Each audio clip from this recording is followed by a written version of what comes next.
армандаған ұстаз қандай? Менің ойымша, бала мектепке келгенде өзін бақытты сезіну керек. Өзін қауіпсіз жерде екенін сезіну керек. Өзін кәдімгідей күтіп отырған, жақсы көретін жерге барғанын сезіну керек та. Бізге мектеп деген ол жай ғана ақпарат беретін жер емес.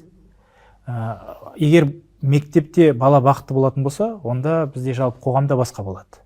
Соған байланысты балаға жағдай жасауымыз керек. Бізде мектептегі ең басты кейіпкердік фигура ол мұғалім емес, ол директор емес, ол бала болу керек.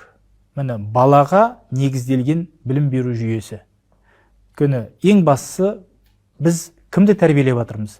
Біз біздің Қазақстанның болашақ азаматын тәрбиелеп жатырмыз. Міне қандай еліміздің болашағы болады? Біздің 20 жылдан кейінгі болатын азаматтарымыз қандай болу керек? Қандай адал азамат болу керек? Қандай әділетті азамат болу керек? Қандай жақсы азамат болу керек? Міне қандай оның қасиеттері болу керек? Міне соның барлығын бүгін мектепте беріп жатыр. Соған байланысты егер мұғалім баланы жақсы көретін болса, оған тиісті жағдай жасап, күлімсіреп бетіне қарап, басынан сипап, бір жақсы жылы сөздер айтатын болса, балада да басқаша болады құштарлығы. Айтып отырмын ғой, баланың аты бала ғой. Ол балаға қандай көзқарас болады, баланы қалай қарсы алады, олда да